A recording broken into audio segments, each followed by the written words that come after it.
Hey, I'm Adam. I'm Brian. Of Everyone Has a Podcast, and you're listening to Pop Goes Your World. If you haven't already, subscribe on iTunes. And while you're there, please leave us a rating and review. And now it's time for our featured presentation. I'm Chris McBrien, and the pop culture from Generation X is everything to me. And I'm Derek Myers, and I'm here to educate Chris on the great pop culture of today's generation. Episode 257, Heaven Can Wait, Movie Review.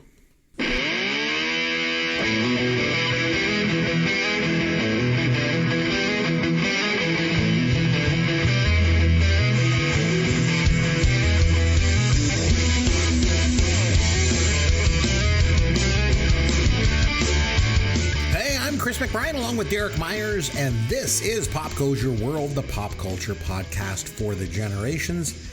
We've spent some time this season on the podcast looking back on films celebrating major milestones, and this week I wanted to review a film celebrating 45 years since its premiere back in 1978. The movie is Heaven Can Wait with Warren Beatty, and we're going to get to the movie review shortly, but first, Derek, hello, my friend, and what is new in the world of pop culture for you this week? Hello, Chris. Hi.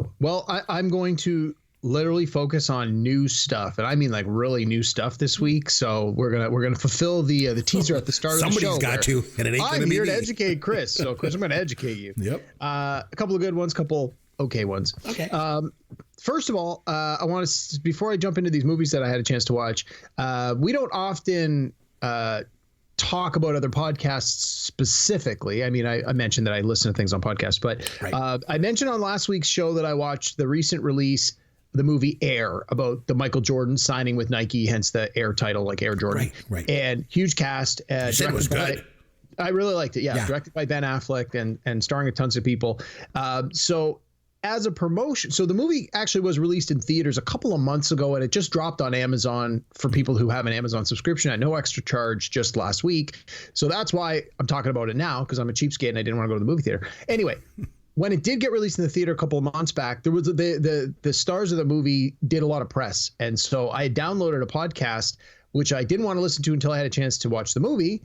Since I watched the movie last week, I listened to the podcast this week. So it's got both Matt Damon and Ben Affleck on the show together, and they're on the Bill Simmons podcast. So it's a couple months old now, but apparently when they were doing press, they were doing the press separately for most things. And so this was one of the only ones that they actually did together. So if you're a fan of either or both of those guys, it was an interesting opportunity for them. Obviously, they talked about the movie, but they also just talk about their relationship and their history in Hollywood and things of that. It was fun. It was like about an hour and a half.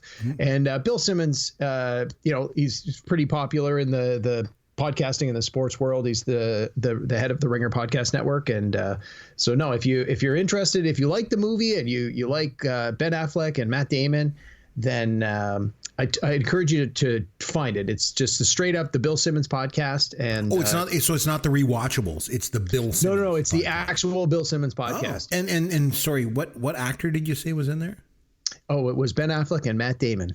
Matt Damon. Okay. There you go. Okay. I was seeing if you were paying attention. I said his name a few times, so I'm glad you caught it. But no, it was fun. I really enjoyed it. I finished listening to it yesterday, and so if you're a fan of those guys, it was good.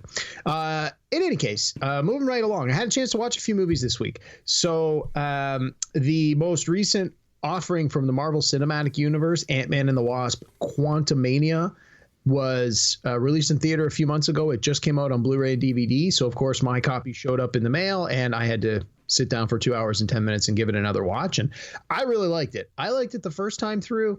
I really wanted to give it another viewing, and I liked it just as much a second time through. I know it got sort of middle of the road reviews, but I really like Paul Rudd, and I thought it looked great. People complain that, it looked too much like a computer game. All the backgrounds are computer generated. I'm like, I'm okay with that. I knew that's what I was signing up for. I liked it. I really enjoyed it. So if you haven't had a chance to see the new Marvel movie, The Ant-Man and the Wasp: Quantumania, it's available now on Disney Plus. I don't know if it's for free yet or if you got to pay for it, but it's good. If you like the Marvel movies, like you get exactly what you expect. So 2 thumbs up from me, which should echo the review I gave it a couple months back when I saw it in the theater. And that's with the actress from Lost too in it. Yes, Evangeline Lilly plays the Wasp. It also has Michael Douglas and Michelle Pfeiffer, and I'm blanking on some of the young girl who plays the daughter of Ant-Man. I can't think of her name. I didn't recognize her from anything else, and I really enjoyed the movie. I watched a stinker on Amazon. I was looking for something to watch a couple of nights ago, and I said, oh, what's some sci-fi movies? And I was flicking through the things, said, well, because you've watched this, we recommend. And I'm flicking through, and I saw this one. It's called Alien Code. It's from 2018. Stars nobody I recognized. No, that's not true. Mary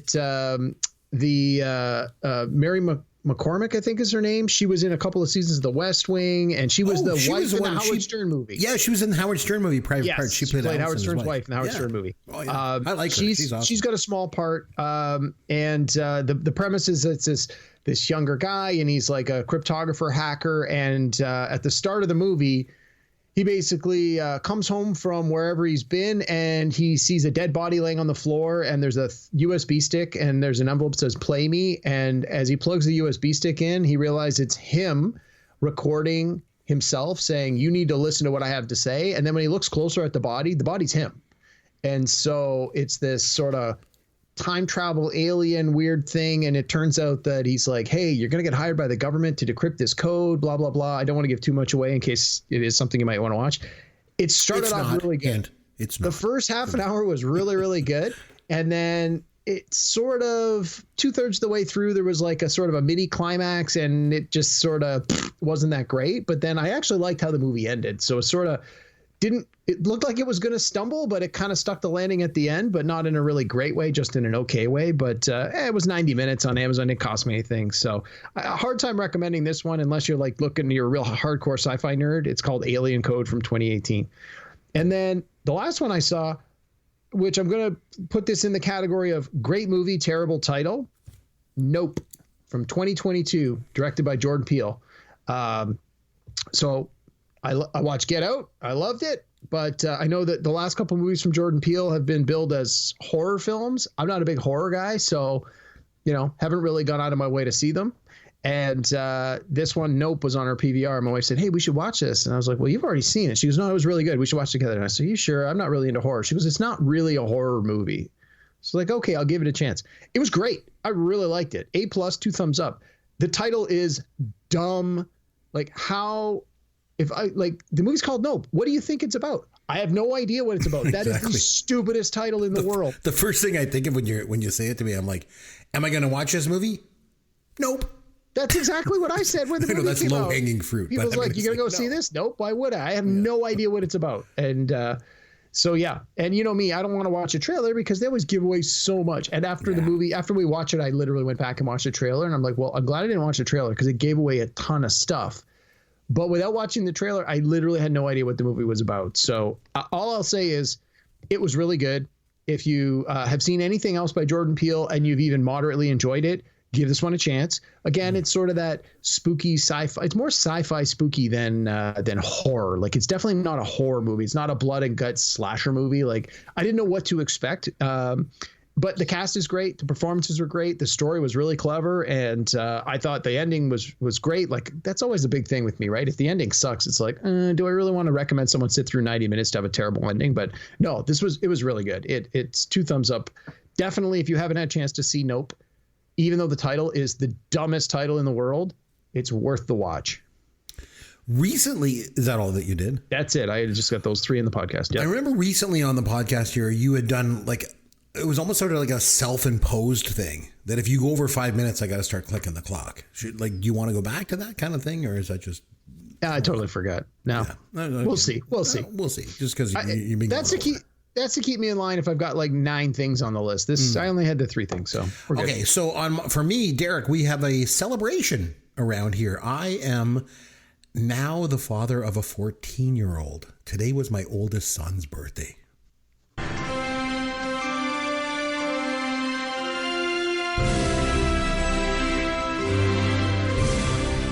Man, I'm feeling old. But you know what? The thing is, it got me thinking. What's the difference between being a 14-year-old in 2023, like my son is, as opposed to being a 14-year-old in 1984?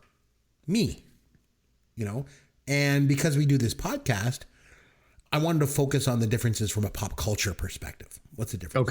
Okay. So I think the biggest difference obviously has to do with technology.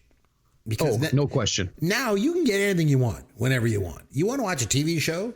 Done. Right? You just stream it. But back then, you want to watch a TV show? You wait till Tuesday night at 8:30 p.m. when it comes on. And now, if you want to listen to a song, you click a button. But back then, if you wanted to listen to a song, you save your money, you go to the record store, you buy a record, you bring it home, you put it on a turnstile, and you listen to it. And now, or you buy a blank tape, you wait patiently until the song comes on the radio, and then you record off the radio and hope the DJ doesn't speak into the music too much. Yeah, it depends on the song, because if it's got a long intro, the DJ is going to talk until he hits the post, right? So over top of it. And the thing is, now too, if you want to watch a movie, you just stream it. Back then, you want to watch a movie, you go to the theater, and after 2 weeks, it's gone until it comes out on VHS, maybe in 3 years. So, and the other thing too is now, if you want to be a content creator, you make a video and you just put it on YouTube.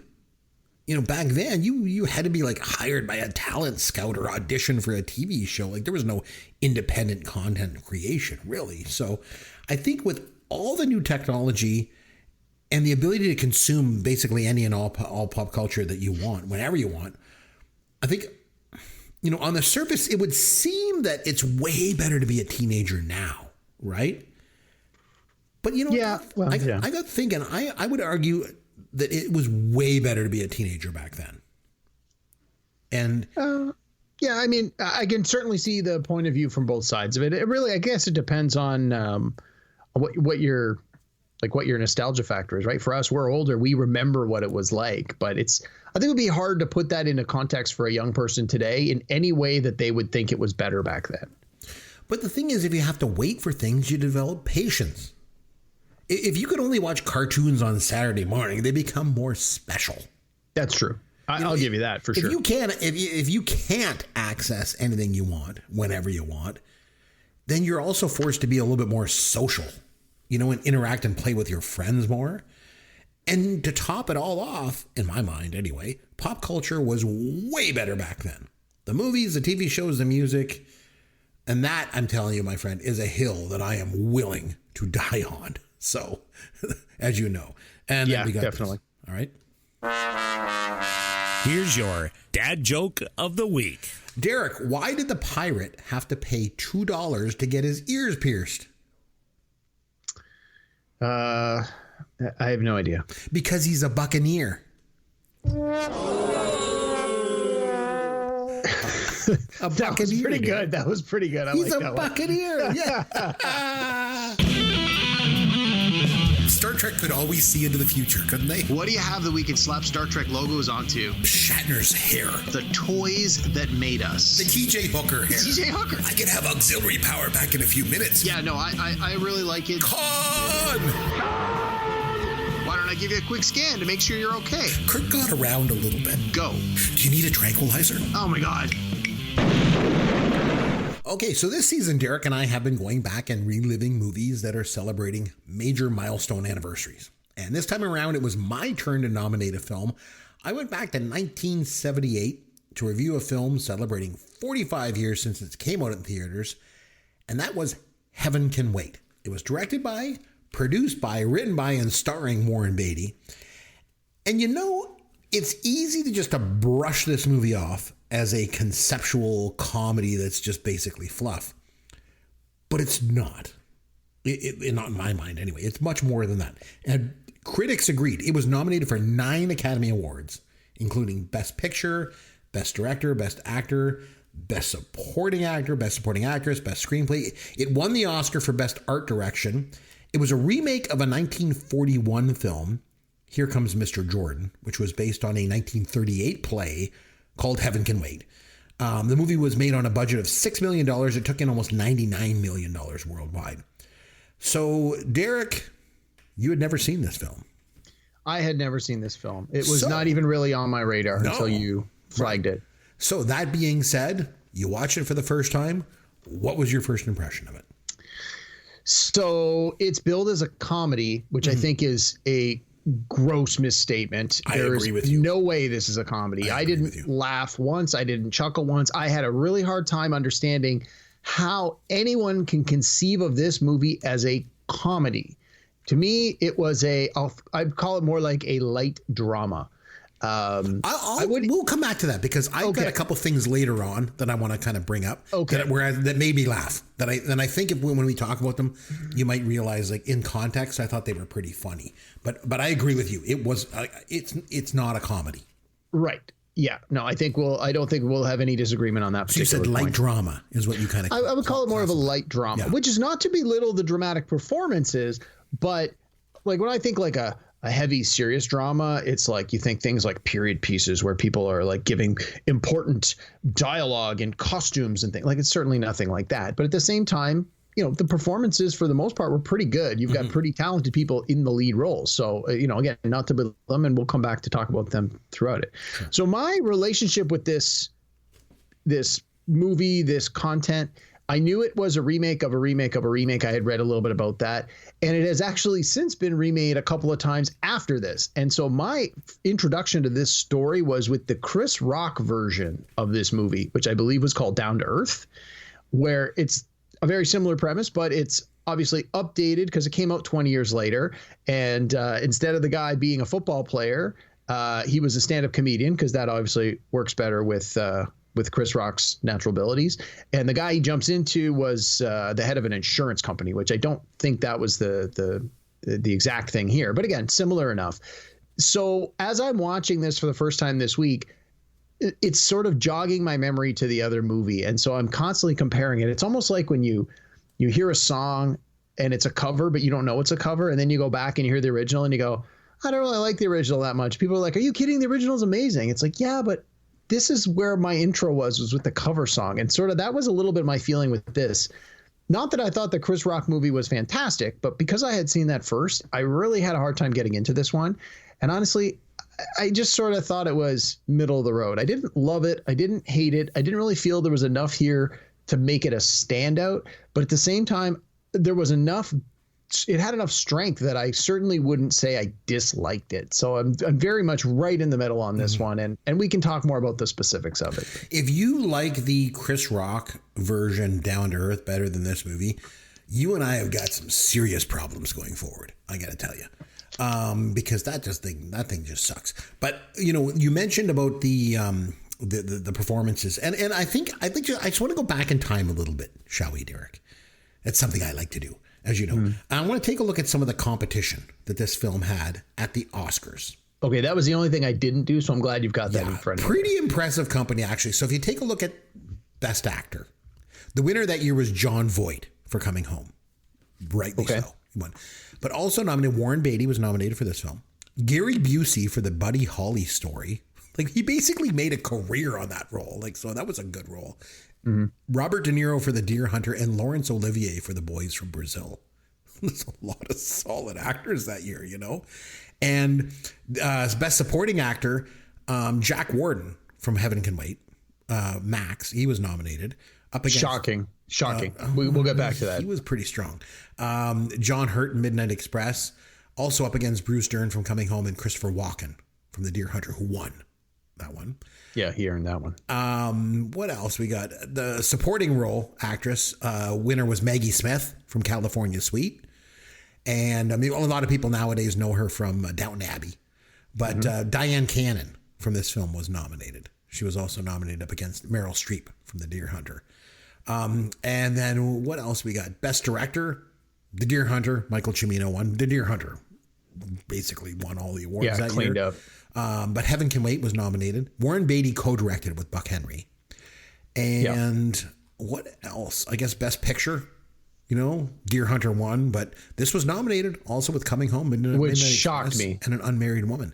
So it was obviously a bit of a critical darling. It was also a hit with audiences. Not a blockbuster by any stretch, but I mean, it finished 5th that year with $81.6 million domestically. Grease, you know, just cleaned up. You know, it had $159 million. Animal House was second. Close Encounters of the Third Kind was third. It came out late in the year, so it did take a lot more money in the next year. Every Which Way But Loose was 4th, and Heaven Can Wait. Just beat out Jaws 2 for the number 5 spot. So it was a critical hit. It was, a hit with audiences, but you didn't like it that much, eh? I didn't, and I've been thinking about it since I saw it. Like, I just watched it yesterday, so I've sort of been thinking about it for a day now. For me, I think part of it is that movies from that time, 1970s, were made different. The pacing was different, the style was different, the way you shot the movie was different. Even I found the music was like the choice of music was different. Like, I actually found the music super annoying in this one. I really didn't get why his character had I thought it was a clarinet, but when I read it up, it was an alto sax, I think they said. Yeah. That just seemed like a weird quirk. And then to have the sax music throughout the movie, I didn't care for it. And I just found it really grinding. I don't know. The score, like the score, you obviously didn't like. It's interesting you say that because Dave Grusin was the guy that did the score for this movie. I thought he was fantastic as a guy that did score, and he did multiple movies in the 70s and 80s. He also did like Tootsie and My Bodyguard and On Golden Pond, and he has a real kind of recognizable style. That's all his own. And I remember when we did My Bodyguard, you were the same thing. You were like, I don't like the score. The score, like, I did not in this movie. And so that Dave Grusin score obviously just doesn't catch with you for whatever reason. But it also could just be a moment in time. The style that was appropriate and popular, or that he made popular at that time, might have struck well with audiences in the moment. 45 years going back, it doesn't appeal to me at all. Now, and the thing is, I don't know how I would necessarily change it. Like, I hate to be that guy that just, I don't like it. What didn't you like about it? What would you do differently? Like, I like to provide some sort of constructive criticism. I don't know. The movie, obviously, most movies need a score in some way, shape, or form. And if the idea of this one was supposed to be a comedy, then I think that it definitely needs something in it. You rely on those music cues to help drive the emotion of the scenes and things. Like, I get that, but I don't know. I think it was just the use of that alto sax that bugged me so much. And I just thought it was a stupid detail in the movie. I didn't care for it. I didn't really. Well, I think it was a plot device, because later on, when Max isn't sure if it's him, when he starts playing that song on it, then he realizes, oh my gosh, this is Joe Pendleton, right? But go back to the score for a second. Dave Grusin was nominated for an Oscar for this score. Giorgio Moroder won Best Original Score that year for Midnight Express. Giorgio Moroder was another guy, very, very unique style. He did, Cat People, and he did American Gigolo.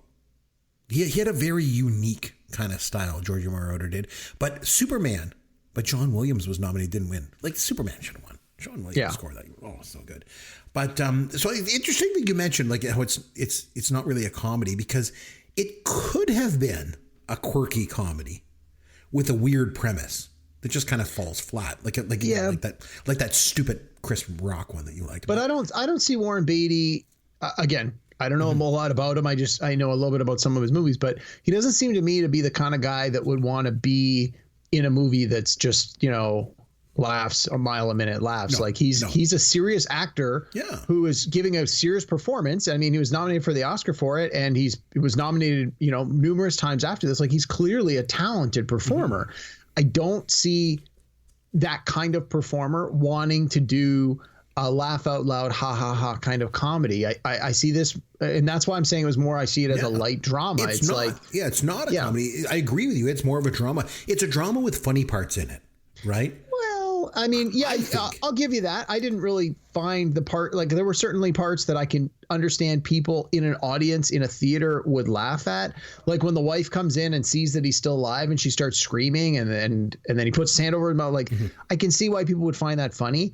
I didn't, but in the moment, in a theater full of people, I can see how, as some people find that funny, the laughter is contagious, but didn't care for it. Yeah, I don't know. Like I say, I agree. It's more of a drama with a good story, and but the thing is, a story like this takes one thing to pull it off, and that's really good casting and really good, strong performances, and I think that it's got that. So let's just talk about the cast for a little bit, and we'll start with Warren Beatty, because it's easy to think Warren Beatty was just this handsome guy that was known for dating just about every Hollywood actress alive in the 60s and 70s. I mean, he dated Goldie Hawn and Natalie Wood and Cher and Joan Collins and Britt Eklund, Madonna. Like, I mean, the list just goes on and on and on. But if you think of him just for his sexual exploits, it kind of misses the fact that he probably had the most longevity of any actor in Hollywood history. Like he was involved in multiple aspects of filmmaking too. Like he did producing, writing, directing, acting. And the thing was, he did it all at a high level of quality. I think Warren Beatty and Orson Welles are the only two people in history to be nominated for an Oscar for director, producer, writer, and actor for the same film. And guess what? Warren Beatty did it twice. Yeah. Wells obviously did it for Citizen Kane. Impressive. Yeah. But Beatty did it here with Heaven Can Wait, and he did it again in 81 with Reds. Yeah. So he wasn't just like a pretty face. You know, he was an amazing filmmaker. And if you look back on his career, he started back in 1961 with Splendor in the Grass. And then into the 60s, he did Bonnie and Clyde. The 70s, it was like Shampoo and Heaven Can Wait. In the 80s, he did Reds, a personal favorite of mine, Ishtar, which you hated. But in the 90s, he did like Dick Tracy and Bulworth. And then just basically slowed right down. He got married at 54 years old, started a family. He's been married to Annette Bening ever since. But he's had this amazing career and this amazing personal life. He's like this Hollywood icon. And as far as this movie goes, it's just got his fingerprints all over it. But it's not just some vanity project like you might expect. I just think it's a really, really, really good movie. You know, obviously you disagree, but yeah, I wouldn't nearly give it that many reallys. I thought it was okay, and I can understand why in the moment people enjoyed it. And I think that comes down to choice. We talked about it a few minutes ago about your kids, you know, the difference of being 14 years old now and then. Now, you have an abundance of choice. You can find things that appeal to your specific, like what that appeal to you specifically. What do I like? What kind of genres? What kind of performers? And because there are so many choices, I can really narrow in on the kind of things I like. In 1978, you didn't have that kind of options. These are the movies that are playing. See them or don't see them. Those were your options, and they were very limited. So I can understand how some of these older movies, many, many people saw them, and they did very well financially. And it gave movies that, if they were to come out today, might not stand a chance against all the competition. It gave them a chance to find an audience. Not that I think this movie had that problem. With this kind of pedigree, I'm sure it was, people were lining up to see it when it came out. It obviously got really good reviews, and people continue to go see it. And I know a lot of, we'll call them older people, because I was only 4 years old when this came out. People my parents' generation, like, they loved this movie. I remember hearing people talk about how this movie was great. So again, different strokes for different folks depending on the time frame, but right. It doesn't do it for me. Oh, that's fine. So continuing with the cast, I want to talk about James Mason. He was Mr. Jordan. Mm-hmm. I always remember him best from this film, but he starred in over 100 films in his career when you look at his IMDb. But he was pretty much always in a supporting role.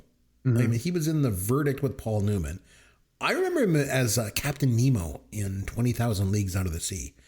But he did a lot of war movies too. I think like The Desert Fox and The Boys from Brazil. But the thing for me about him is his voice. Yeah, I was going to say, that's what I remember most about James Mason, is the voice. Fantastic voice he had, eh? And he brings this sort of godlike leadership vibe to this part. He was like the perfect person to play Mr. Jordan. He's obviously this big wig in heaven in the role, and he handles everything that's going on. But and he's almost kind of like a narrator for Warren Beatty as he walks him through kind of everything that's happening. I thought he was great in this movie. So I like James Mason, and I think that I would pay money to listen to him read the phone book. Like, his voice is fantastic. I thought this was sort of a nothing part. I thought he was wasted. To your point, he was more just the narrator. He was there to explain what was happening. They didn't really give him a lot to do. He didn't really have a lot of interaction that, in my opinion, required a lot of, I hate to say it, required a lot of talent. I mean, obviously, everyone in the movie has a certain amount of talent there, or they wouldn't have been there. But when I was done watching it, I was sort of thought, why did they cast such a well-known person in that role? You could have cast anybody. And then I read after that some of the people they wanted for that role and the kind of money they were throwing around. And I thought, really? For that role? That just seemed ridiculous. So probably because it was based on Here Comes Mr. Jordan. So that's kind of like a major character in it. So they wanted to go all out. I don't know. I guess I don't know. It seemed like it seemed odd to me. I like him. I had no problems watching him in that. I just felt it was a waste of his ability. Julie Christie, want to touch base on her. Now, she did a lot of film roles before this. Stuff like Fahrenheit 451 and McCabe and Mrs. Miller and Shampoo, also with Beatty again. But she was probably most famous as Laura in Dr. Zhivago. Yeah, I didn't immediately recognize her. I had to look up her credits. And then when I started to look through, I'm like, oh, that's who that was. Again, in 1978, these performers were sort of at the peak of their powers and in many cases had established careers. Well, I didn't really start getting into movies until the mid to late 80s. So a lot of these people were way past their prime by the time I got into movies. So for me, I watched just a few of the people in this. I thought, I don't think I've ever seen this person in anything before. She was one of those, obviously I had seen Dr. Zhivago and I've seen some of her other movies, but she didn't jump out at me. And honestly, again, I thought she was okay in the part, but she didn't, in my mind, she didn't hit out of the park. And then it's like, hey, look, everyone's getting nominated for awards for this. I'm like, really? She might have been best known. Did she get nominated for this? She did not, but she might have been best known for a while there in the 70s for being Warren Beatty's girlfriend, you know? Oh, okay. And I think she got a little bit of hate from some people who thought she was only cast in this movie just because of, them being romantically involved. But I thought she was really good as Betty Logan. Obviously, you didn't, but well, I didn't dislike her. I just again, I thought it was like, it was okay. All right, so Jack Warden, who you said you didn't think deserved to be nominated for an Oscar. How did this guy get nominated for an Oscar for this part? It wasn't a meaty, juicy part. I didn't think that he really had a lot to work with and didn't really do anything spectacular. I like the performer, but I'm like this again. So many of the performances in this movie, I thought anyone could do this. Like they really just seemed like they were phoning it in. I thought, how did they get such critical praise for such blah blah work? No, he brings like such. I don't know. He brings. I don't know. He brings almost like, I wouldn't say like a comedic edge to things, but I mean I don't know. He was good in this. And but I think the thing is that made me laugh when I was watching it this time was only in the 1970s could the personal trainer of a professional athlete look like Jack Warden. Yeah, no kidding. But I thought he was fantastic. Oh my God. No, definitely fantastic is definitely not the right word. He was acceptable in the role. He was I wouldn't even say so far as he was good in it. I'm like, he was okay. He was I was for best supporting actor, which I boggles my mind. Like I always remember him from 12 Angry Men. He was fantastic in that. He was good in that too. Yeah. In this, not so much. I don't think he was bad. I just don't think he was great. But he was also in Shampoo with I never saw Shampoo. Chris. He was nominated for best supporting actor for that movie too. And the thing is too, he's another one that had a great voice, really recognizable. Yeah, very distinct. I remember him mostly from, there was like a string of B movies in the early 80s, stuff like Choo Choo and the Philly Flash and So Fine and Carbon Copy. And then he did a TV show called Crazy Like a Fox. Ran from 84 I to 86. remember when that was on, but I was pretty young, so I never watched it. I never watched that either, so obviously. But for me, he was really memorable in All the President's Men too. I think I remember him best though from this film, but he's been good. He had a good career, I thought. So Diane Cannon. One thing about her, she was the first woman in Hollywood history to be nominated for Oscars, both in front of and behind the camera. Because she was nominated for Best Supporting Actress for Heaven Can Wait. She was also nominated for Best Supporting Actress for Bob and Carol and Ted and Alice back in '69. And then she was nominated for Best Live Action Short Film in 1976. It was a film called Number One. She wrote and directed it. And she was married to Cary Grant back in the late 60s. They had a daughter together. The scenes, though, with her and Charles Grodin plotting to kill Leo Farnsworth, I thought they were really, really good. Again, way too many reallys. I thought she was nominated for this, which, again, that shocks me even more than the Jack Warden nomination. But, I mean, in Hollywood history, there's often very few great parts for women, especially in the 70s. I got to imagine there weren't that many. So I think it was sort of what's the best of what we've got. And in that case, she got in. And hey, she's, clearly look at her resume, and she's worked forever. She's quite talented, but I did not think this was Oscar worthy. Not at all. Like, no. She was, again, okay. It was maybe a weak crop, that year. Like, say, Maggie Smith won, and Diane Cannon was nominated. Penelope Milford was nominated for Coming Home. Maureen Stapleton for Interiors, and Meryl Streep for The Deer Hunter. So it was kind of a...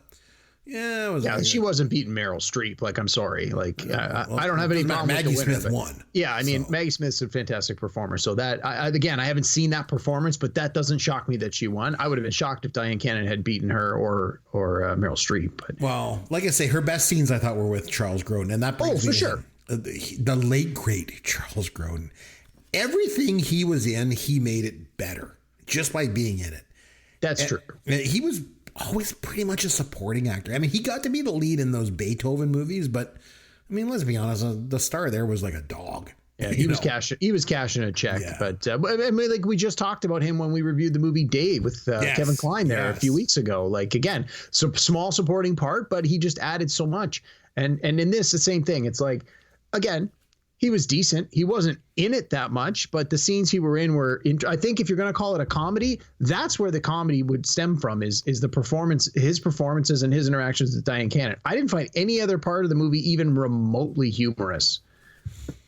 Well, I love Charles Grodin. I mean, some personal favorites of mine. He was Jim Harrison in Ishtar, Ira Parks in Seems Like Old Times, and one of my all-time favorite Charles Grodin performances.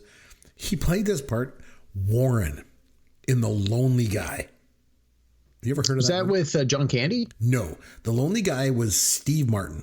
Steve Martin. Okay, I knew it was. And Carl Reiner directed it. The scenes with him and Steve Martin in that movie, where the two of them are just basically improvising dialogue, sitting on a park bench. My God, it was so funny. Like, I don't know. That is one movie we should probably do on the show here sometime. That's a hidden gem from the 80s. I was going to say, we may have to try and find a copy of it. Oh, my God. It doesn't sound like it's something that's just readily available on Netflix. But I think Charles Grodin's scenes here with Diane Cannon, one thing I liked about him in this film was his ability to be kind of like mean and evil. He's trying to kill somebody. But he was also like scared, bumbling, and like humble to his boss all at the same time. Like, that's pretty impressive. I thought he was a one of a kind actor. I like Charles Grodin a lot. So I find, I enjoy his performances. I find because he was always in those supporting roles, it just seems like he's the kind of guy that's good in small doses. And I think in this movie, they got him in there just enough. It's like bringing in a relief pitcher in baseball. It's like, we don't need you to pitch the whole game. We're just going to bring you in the middle of the eighth. You're going to do that. And then the ninth, and boom, you just got your few innings. You do your job and you do it well, and you're out the door. And that was sort of how I felt about him in this. It's like he was only in a handful of scenes. He was good in those scenes. And then that was it. I think if he had 10 more minutes of screen time, then we probably would have been like, I think the character was in it a little too much. But so I know you hated this movie, and that's fine. I want to give a special shout out to Buck Henry, if I could. The director? No, he was the co-director, and he played the escort that pulled Joe out of his body right before the car crash. Right. Mainly a writer, but he would always appear in stuff from time to time as an actor. I will always remember him from a couple things. Number one, The Graduate. He was the hotel concierge at the hotel where Benjamin and Mrs. Robinson were starting their affair together. But mostly he was a staple on Saturday Night Live in the early days. So he used to do the samurai sketches with John Belushi. So John Belushi played a samurai warrior, for those that don't know, with a real samurai sword who would run all these like mundane American businesses, right? And Buck Henry was always the customer. And it worked so well because Belushi would speak with all this fake Japanese gibberish, and Buck Henry would just respond to him as if he totally understood what he was saying, And so there were these sketches. There was like Samurai Delicatessen. That's the one I always remember. Yeah. No, the deli. That's the one I always remember. Yeah, Samurai Tailor. And in one, it was Samurai Stockbroker. Buck Henry took a step a little bit too close to the counter. The Belushi was standing behind. Like Buck Henry missed his strike mark on the stage. And Belushi swung the sword, cut Buck Henry right across the forehead. Jeez. Live TV. And then when Chevy Chase did the Weekend Update, which came next, Chevy Chase just improvised and added the news that Buck Henry was cut in a sketch on the show. And then Buck Henry came out for another sketch and he had a bandage on his forehead. And then soon every member in the cast was wearing a bandage as the night went on. So nice. But nice. Buck Henry, well, I'm glad he was okay, but it was nice. It's interesting to hear that they were able to like turn what could have been, you know, a pretty serious incident into comedy gold. Well, and especially to it really kind of reinforced the fact that, hey, this is live. Anything can happen here, you know? Yeah. But he was a big part of Saturday Night Live. So for that, I will always love Buck Henry. I always thought he was a really unique talent. But like I say, did you like him in this movie at least? Probably not. Again, he was hardly in it. So I thought it could have been played by anybody. I didn't recognize him as anyone that I was familiar with. But again, the movie's from 1978. I didn't recognize most of the cast. So, you know, there was...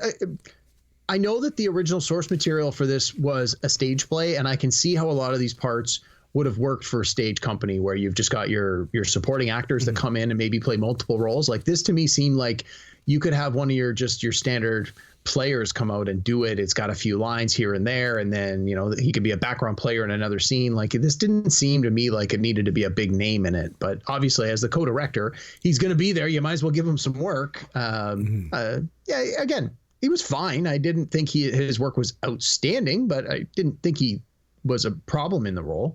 Okay, so the plot is a little bit complicated, so it's worth breaking down, just in case anybody hasn't seen this movie in a while or not familiar with it. So you got Joe Pendleton. He's a quarterback for the Los Angeles Rams. Out for a bike ride, goes into this dark tunnel. Truck comes the other way. We hear a crash.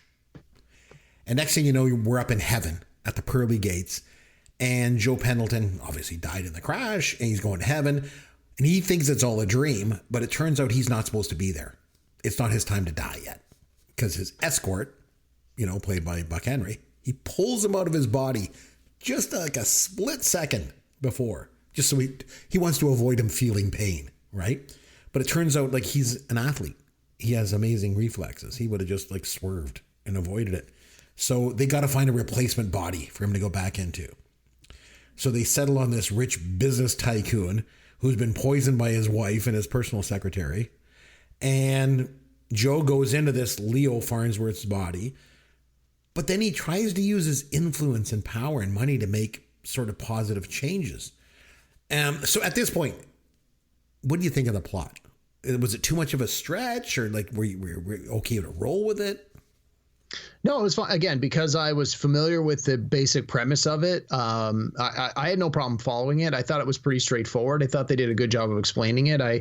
I can see why maybe as an original concept in 1978, a general movie-going audience might need to have their hand held a little bit, because there's a lot of scenes where what do they call them? The escort. They're basically angels, but where the angels are explaining, this is what's happening, blah, blah, blah. And I get it. And again, if it's a stage play originally, you sort of need that setup, because when you're in theater, you really need to make sure the audience understands what's going on, and you have limited resources to do that. So no, I thought the script was pretty straightforward, pretty easy to follow. I was fine with it. I liked it. I mean, I liked the premise a lot. Mm-hmm. I like how then, you know, he's like this businessman and he's trying to do the right thing, and how he mixes metaphors from sports and business. And he kind of applies his leadership from football into business. Because at one point he's like, we're here to go all the way. Let's go to the Super Bowl, guys. And when we get there, let's already have won. You know, he kind of fires everybody up. So that scene in the boardroom when he says that, this is where I thought that this movie was similar to the movie Dave. Yeah. That you had me watch a few weeks back. Like, now, you have not seen this movie. Heaven can wait until this week. Do you agree that there's similarities with Dave, or is it just me? No, for sure. And I think that was one of the things you asked me, like, what did I like about Dave? And I said the idea that, a regular person put into a position where they can do the right thing actually chooses to do the right thing rather than just abuse the power that they've been given. And I think that, I wouldn't necessarily call Warren Beatty's original character an everyman. I mean, he's clearly a professional athlete who's on his way to winning a Super Bowl. So he's already a step above so many regular, quote, quote, regular people. to put him in the body of a millionaire, billionaire, however rich this guy's supposed to be, the head of a company where he can actually make these changes. It's good to see that, they really paint it that he's a good guy with a good heart. He wants to do the right thing. And he's constantly questioning when they say, bad things have been happening. Like he even says it, like, how did we get there? Did we bribe someone? And they're like, Grodin's characters are like, oh, no, that's a joke. That's a joke. When it's clear that, the guy he has jumped into was clearly a bad guy who did a lot of bad things. And so this definitely has that same parallel with Dave. And a lot of movies lean on this trope, and because it works, and audiences are the everyman. So they can see themselves in this position, and sort of it makes them question, what would I do? What would I do if tomorrow, my real life, I dropped dead and I had an opportunity to come back as a millionaire, billionaire, quadrillionaire? What would I do with all that money and power? Well, I'd like to think that I would do what he did in this movie, or what the guy did in Dave, but I don't know. And so it's an interesting premise for a movie, and it really sort of makes you think about it. Like, what would you do? Where's your moral compass? Well, what he does obviously is buys the Los Angeles Rams. Yeah, he's sort of a little good news, bad news, right? Mm-hmm. It's like he wants to help out, but it doesn't necessarily seem like he's helping out simply because it's the right thing to do. It's almost like it's partly because it's the right thing to do, but it's partly because he's trying to impress the girl.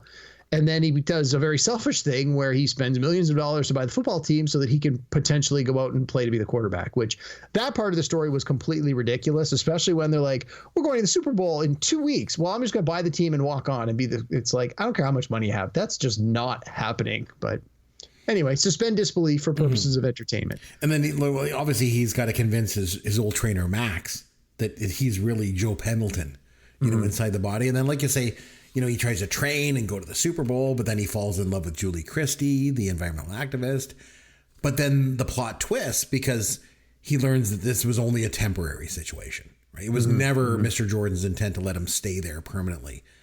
And then he gets shot and he falls in the well. And then at the Super Bowl, they put in Jarrett, the backup, who gets killed on the field after he gets hit massively. And so Joe steps into his body and finishes the game. And then, but the thing is, he can't stay like that, right? Like Mr. Jordan has to wipe his memory clean, and he'll just be Jarrett for the rest of his life. So then him and Julie Christie just she sees some familiarity in him, and off they go, right? So that's kind of the end. So that's kind of the plot of the film. I thought it kind of worked, but was there any, you didn't like the movie overall, but any scenes in particular that you thought were good?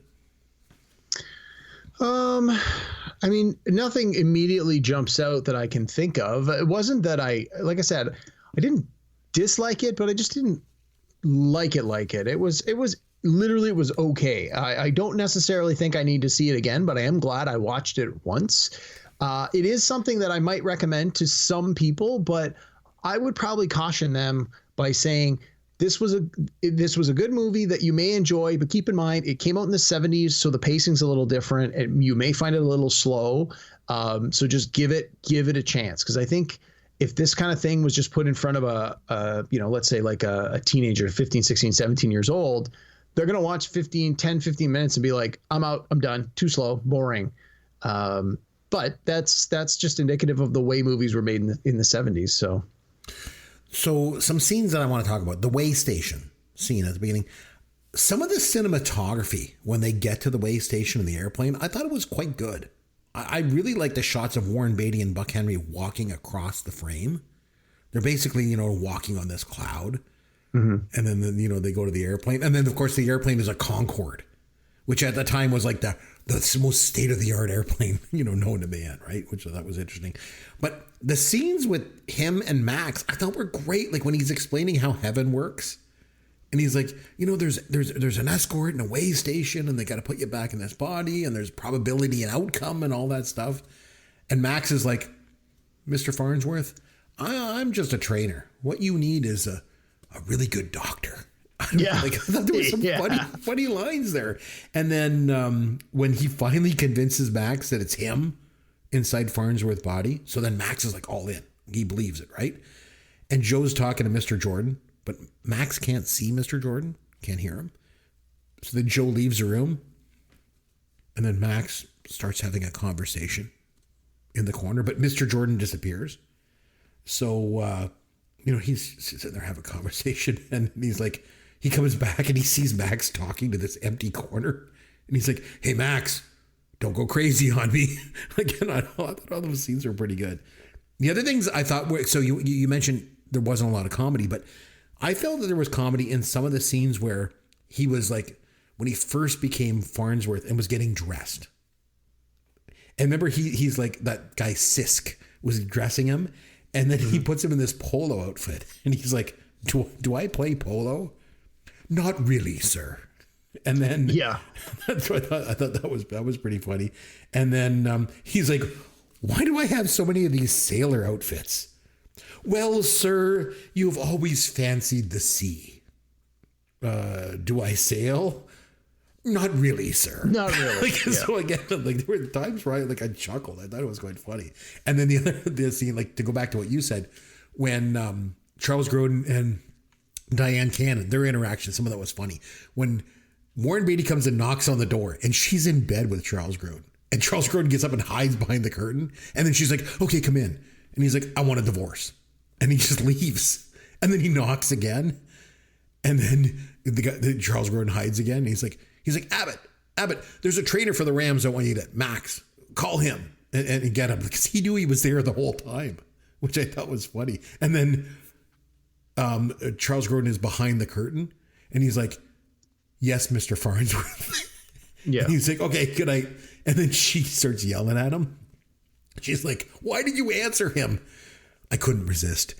His will was too strong." I don't know. To me, I found that whole thing funny. So I don't know. It was humorous. I didn't laugh out loud, haha, but no, I chuckled. Oh man, I don't know, man. You and I are complete opposite ends of the spectrum on this one, because I thought it was really, really good. And like I said, I think it's more of a drama. It's almost like a fantasy, romance, drama, and comedy kind of all rolled into one. I think there's a lot going on in this film, and that is not easy to pull off. But I think Warren Beatty manages to do it, and I thought he did it really well, if you ask me. You want to give it a rating out of 10? I'd give it a 5 out of 10. I figure it's sort of that halfway point. It's just enough to pass. I didn't dislike it, but I didn't really like it enough to give it more marks than it needed. So 50 is what you usually need to pass the course minimum. That it sort of just passes the minimum for me. Man, you and I are good. Well, man, we are at opposite ends. You're going to be shocked. I will give this a 9 out of 10. Wow. Yeah. I thought it was that good. It was so many things rolled into one. Oh my God. Oh, and that's the way we are. Sometimes we agree and sometimes we don't agree. But at the end of the day, we always have fun with Caveman. All right, my man. It was my film, so it's over to you. So what do you want to do for trivia? All right, we're really going to switch gears on this one. Okay. This trivia I'm going to call a treat for our good friend Greg Martin. This one is going to be music trivia related to your movie. So originally, I was going to ask you questions about other movies that have the word heaven in the title. Okay. But there really weren't that many that I figured you would get. So I thought, you know what? We don't cover music nearly enough on this podcast. So I'm going to give you the artist and the year, and I want you to tell me the song title that artist put out that has the word heaven in the title. So, for example, my first one, the nice, easy one is Led Zeppelin from 1971. What song did they put out that had the word heaven in the title? Stairway to Heaven. Exactly. Okay. It's as simple as that. I'm going to give you the name of the band, the year, and you tell me the song that band put out that has heaven in the title. Easy peasy? Let's give it a go here. All right. I might struggle with this one. There's a lot from the 80s that I think you'll get. Some of the newer ones, I tried to pick really big hits that at least I hope you had heard of. All right. Wham! From 1986. Wham! From 1986. I don't know. The song was called The Edge of Heaven. Edge of Heaven. Oh, I don't know. I remember I was a metalhead back in high school. So then we're going to go to 1984. Kiss. Oh, is that Heaven's on Fire? Yes. There you go. I watched the video. They don't have the makeup on for this one. I was like, that might have been unmasked. Yeah. All right. 1987, Belinda Carlisle. Oh, Heaven is a Place on Earth. Yes. Yeah. Nice. No, I remember that song. All right. Here's another metal one for you. 1991, Guns N' Roses. Ooh, that would have been from Use Your Illusion. Knocking on Heaven's Door. There you go. All right. This one might be a little past your area of expertise. We're going into the grunge era. 1995, Alice in Chains. Oh, I wasn't into that kind of stuff, so I don't know. All right. It was called Heaven Beside You. Okay. No, never would have got it. All right. 1992, Eric Clapton. Oh, Tears from Heaven. Close. Tears in Heaven. Tears in Heaven. It was a song, the acoustic song. Yeah. Yeah. All right. Got a couple of new wave songs for you here. I'm not sure how much you're into that. 1983, a little band called Fiction Factory. Fiction Factory? Oh, jeez. I don't know. All right. That one's called Feels Like Heaven. Okay. Here's another one sort of in that same vein. 1989, The Pixies. Oh, I don't know. It's called Monkey Gone to Heaven. No, never would have got it. All right, let's move back to something you might actually know here. The Cure, 1987, huge hit. Was that Just Like Heaven? Yes, No. There we go. There we go. Mm-hmm. All right. Phil Collins, solo Phil Collins from 1989. Ooh, Phil Collins from 89. I don't know. It was called Something Happened on the Way to Heaven. No. All right. Here's a newer one. You're probably not going to get. Big hit from Bruno Mars, 2012. Oh, God. Bruno Mars? I have no idea.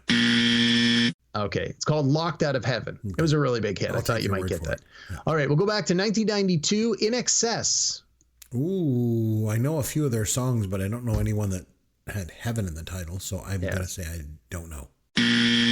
Okay, it's called Heaven Sent. Okay. And then this one I think is an easy one for you, I'm hoping. 1984, The Smiths. Oh, that was another new wave kind of thing with Heaven in it. Don't know. It's called Heaven Knows I'm Miserable Now. No. And then we're going to end off the trivia with what I like to call the Canadian content portion of the quiz.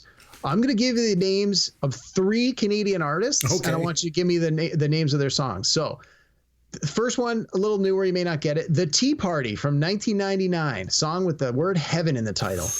Oh, I remember the Tea Party. They were kind of like a metal kind of. Yeah, sort of a grungy thing. metal. Yeah. This was like one of their really big hits. Yeah, I didn't like them, so I don't know what it was. It's called Heaven Coming Down. Okay. Easy one. 1986, Loverboy. Featured on a movie soundtrack. Was it Streets of Heaven? It was not. It's from the Top Gun soundtrack, if that helps you. The song was called Heaven in Your Eyes. Okay. All right, last one. Bryan Adams has 2 songs that qualify. The first one is from 1984. Oh, it's got to be just Heaven. It is, was yes. his song, right? That was a nice, easy one. And then he had another one from 1991 from his Waking Up the Neighbors album. Any idea? I know it's a little past your expertise. Jeez.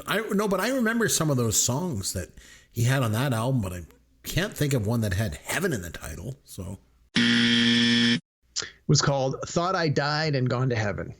It sounds a little bit familiar, but you might know it to hear it. But in any case, I know some of those were probably a little tougher. They were a little outside of your area of expertise. Some of them I've never heard of in my entire life. But I feel that we need to give music a little more love. So since I couldn't get the movie titles, I thought this was the next best thing. And I know some of our listeners are more into music, so they probably scored better than you did. So in any case, hopefully that was fun. And that was it for your trivia. No, that sounds good. So what do you want to do next week? Anything going on in the news or anything like you want to bring into it, or what do you want to do?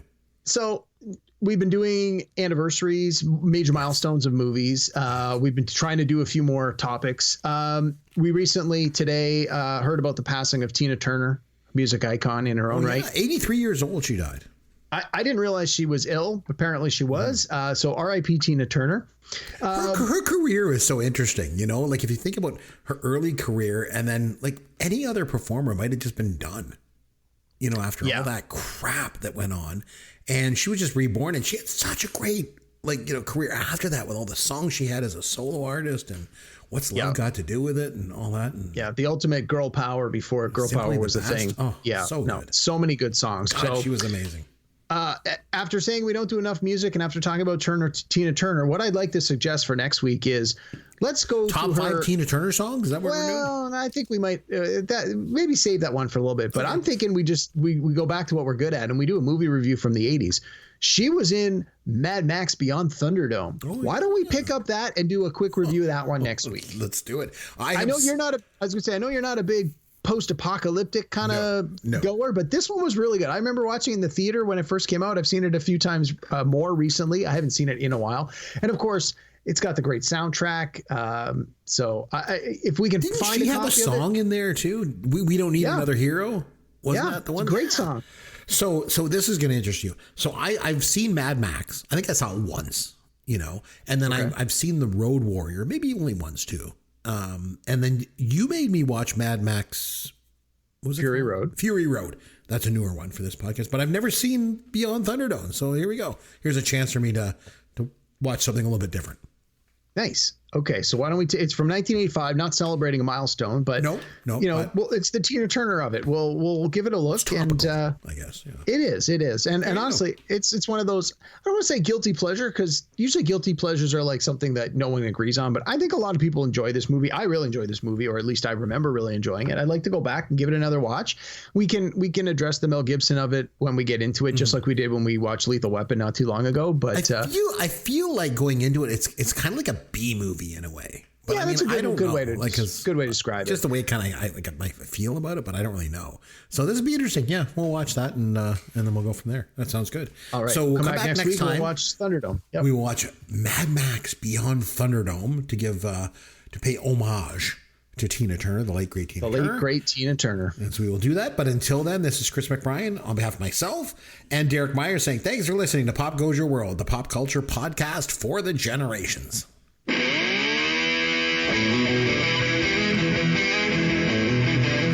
Thanks for listening to Pop Goes Your World. You can contact Chris and Derek at popgoesyourworld.com. Please take a minute and review the podcast on iTunes or wherever you download and listen to the show.